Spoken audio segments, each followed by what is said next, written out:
This is Jordan Tower with J2 News. Make sure you smash that like button, smash that subscribe button. Okay, so Gucci Man's on The Breakfast Club talking about how embarrassed he was calling out Gucci Man, Rick Ross, Birdman, Nicki Minaj, Rocco, all these people, right? And I'm going to be honest with you. I think that Gucci Man's so crazy, right? I know that he has these episodes and he's admitting to them and, you know, he's talking about it openly. I think part of those rants were truthful. I don't think the Rocco one was because him and Rocco were really tight. But I think there was some truth to like Rick Ross, Nicki Minaj, and Drake. Not that Nicki was being promiscuous, just that he feels like I think he felt slighted by her because, you know, she started with the Come Up DVD, right? Something I was a part of. Then she was handed off to Deb Antony and got with Gucci Man, and it took her career to another level. It added to her career, and Gucci didn't get the benefit from it. And I think he felt slighted about that.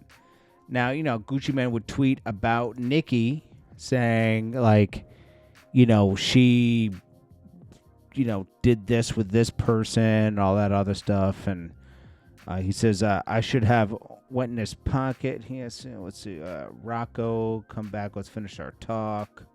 You know, Rocco and him were going through it at that time because Rocco pulled up on him.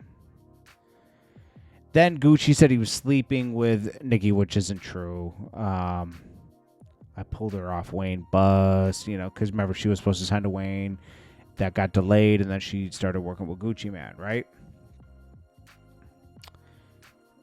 And, you know, he said a bunch of stuff about her and Waka and a bunch of other stuff. Anyways, then he said some stuff about Rick Ross. Now, that's what I think what that was about, that he didn't get to get money from anything Nicki did afterwards when she was successful. Then he apologized to Rick Ross and Drake and all them immediately. So he did it even before he went to jail. He said he was addicted to lean, and this is really lean episodes. These aren't really like his episodes of him being, you know, unstable. It's really, he was having lean episodes. He was having withdrawals from lean. But he eventually apologized to Drake and everybody, so it's not a big deal. Let's see. What did he say about Rick Ross? I can't remember. Rick Ross. Let's see. I'm currently incarcerated. Let's see. I want to apologize. Okay, that's when he was incarcerated. I forget what he said about Rick Ross. The Nicki one was more, you know, out there. But anyways. Yeah, I think some of that stuff was truthful, though. I think he felt slighted that Drake didn't get on a track with him. When Drake was, like, you know, messing with him, and then Drake blew up and didn't do anything with him. I think that's part of that whole thing, too. And Rick Ross, when Rick Ross got bigger, he stopped kind of working with Gucci, too. So, you know, he felt slighted. That's all. Drake said, "Welcome to the era of every action has a reaction." Well, since when did this was what got you into trouble in the first place with Kendrick? Should have just left it alone.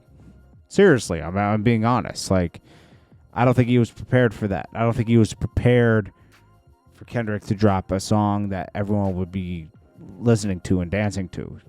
He thought it would be some deep, you know, wobbly babbly, you know, wordplay type stuff. He didn't expect that. Not Like Us.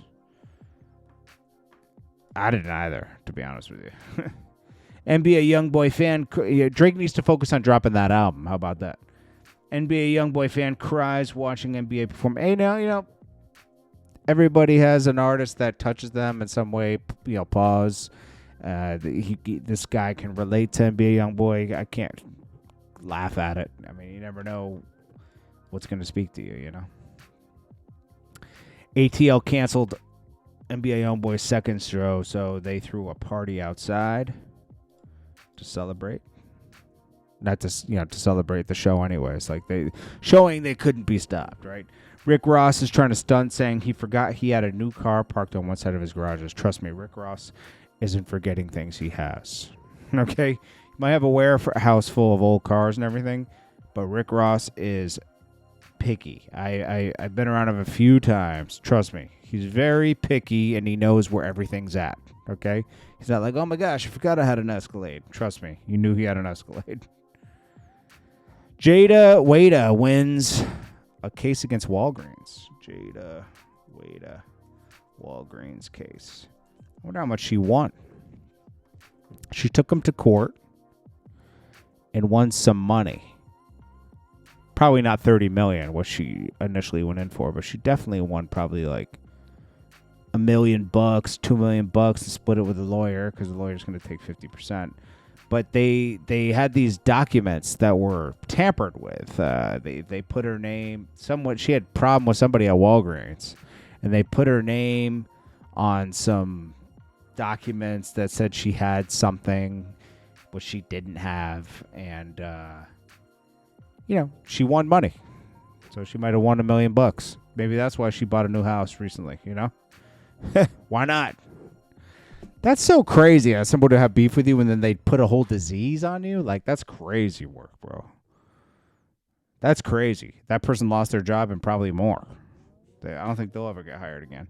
Because he would have had to work at, like, in the pharmacy area. So all that schooling and stuff, gone. Fat Joe disses a lot of girls that are trying to act like Nicki Minaj and act weird. Fat Joe said he's beyond all the weird stuff. I don't think he was talking about Lady Gaga, but hey. Little Baby embraces Hood Rich Pablo Juan coming home. I didn't even know they were friends. But Hood Rich Pablo Juan was supposed to do 5 years for Rico. He did about 3.5. He's home. Little Baby shouted him out, met up with him, probably gave him a stack of money. Little Baby's got, anytime somebody comes home, Little Baby's got to give him money. Think about all that money he's got to spend all the time. He better put another album out and go on tour. He's got a lot of people in them pockets. Finesse 2 times said he could never give a woman 20 grand. You better take your butt to Little Baby and them. And Thug, they be giving out 20 balls, he says.